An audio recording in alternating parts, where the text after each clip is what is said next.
Olá, tudo bem? Aqui é Paulo Maciel. Eu vou falar hoje um pouco mais a respeito da teoria do mesaísmo,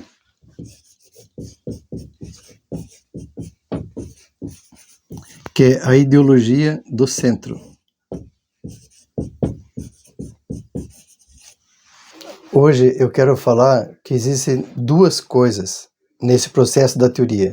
Existe a própria teoria, que é uma ideologia, e ela é utópica. Ela é utópica por quê?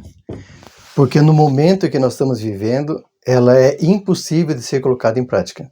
Eu tenho consciência disso, e por isso que eu digo que essa teoria ela só será possível após o colapso da sociedade. E esse colapso virá pela Terceira Guerra Mundial, provavelmente, ou possivelmente. Se nós olharmos a história do mundo, como o mundo está caminhando, com o discurso de ódio está aumentando em todo o planeta. A polarização está aumentando. Nós estamos numa Segunda Guerra Fria. E essa Segunda Guerra Fria, ela está crescendo em todo o planeta. A esquerda, ela cresceu muito nas últimas décadas, a partir do marxismo cultural, a partir da Escola de Frankfurt, a partir de Gramsci, a partir de Simone de Beauvoir, chegando até agora ao movimento wokeísta, ou wokeísmo, que é estar desperto. Então, a partir desse crescimento da esquerda, e essa esquerda foi entrando nas escolas e levando a toda uma ideologia da LGBTQIAPN+, e toda uma ideologia de vida dos negros importa, do feminismo, e de repente a direita acordou. A direita acordou sobre a iminência de um colapso do sistema conservador do planeta. E a direita agora ela está crescendo como uma reação a esse crescimento da esquerda.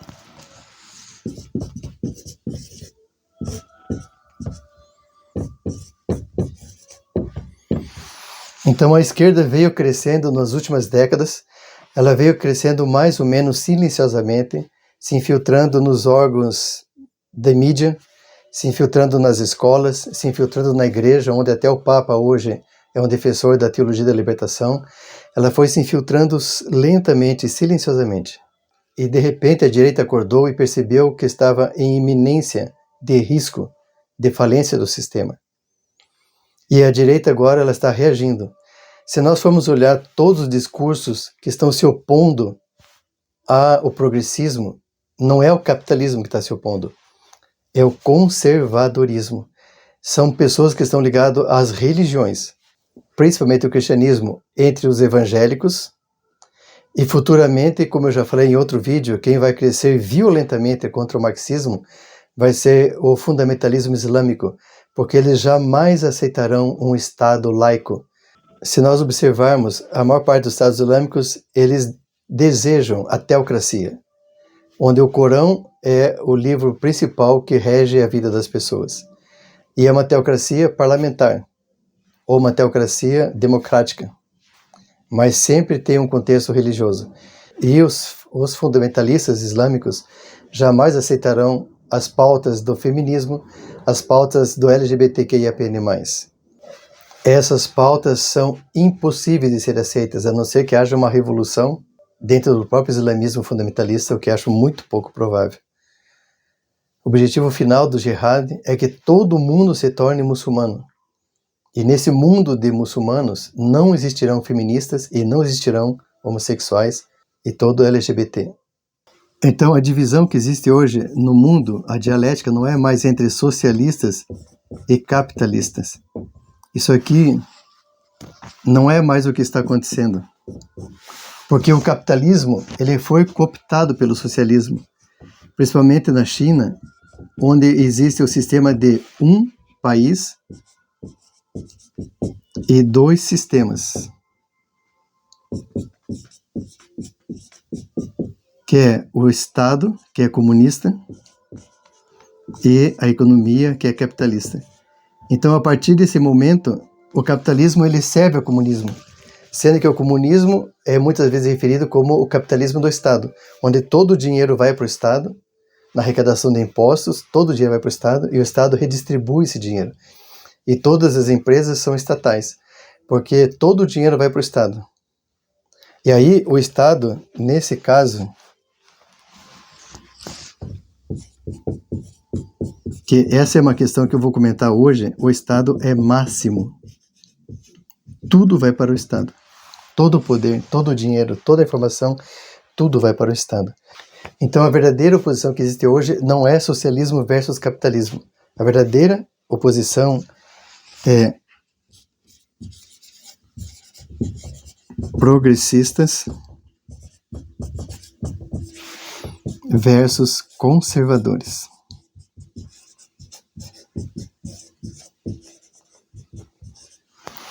Esta é a verdadeira polarização que está acontecendo hoje em todo o mundo.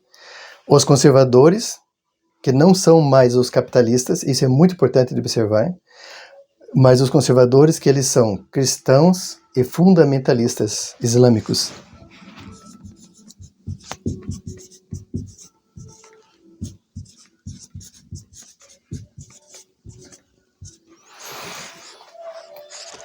E desse lado, os wokeistas, movimento woke. E o que os progressistas pretendem destruir? Justamente os valores dos conservadores, que são família, religião e propriedade.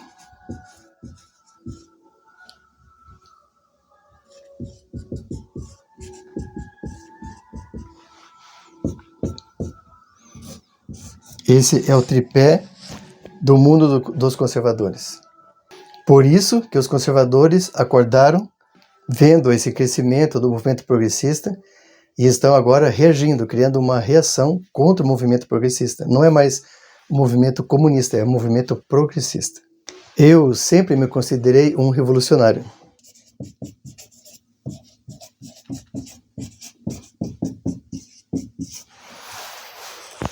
Quando adolescente, admirava o Che Guevara, eu admirava as ideias do movimento hippie, a libertação dos limites, os critérios da sociedade conservadora. Mas hoje, décadas depois daquela época, eu me considero um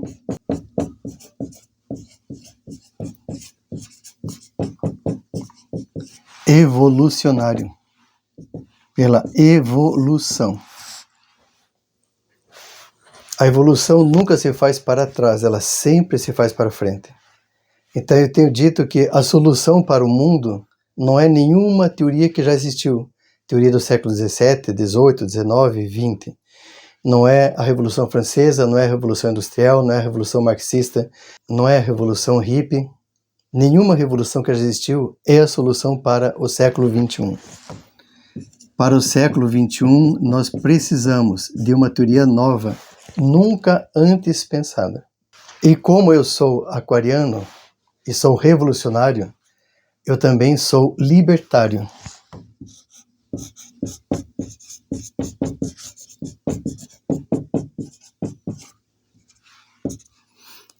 E todo libertário preza em primeiro lugar a sua liberdade. Então, para mim, de todos os valores que temos na vida, o fundamental é a liberdade, porque sem liberdade, todos os valores ficam submetidos a uma prisão e a um condicionamento que fere a dignidade humana. A liberdade, ela pressupõe que o indivíduo tem direito à sua capacidade de fazer o que quiser. E a diferença entre o indivíduo e o social é que o social é o coletivo e o indivíduo é aquele que não se divide. Então a diferença entre o individual e o social é de que no social, o indivíduo é secundário, está sujeito às normas sociais. E essas normas sociais têm a ver com o socialismo,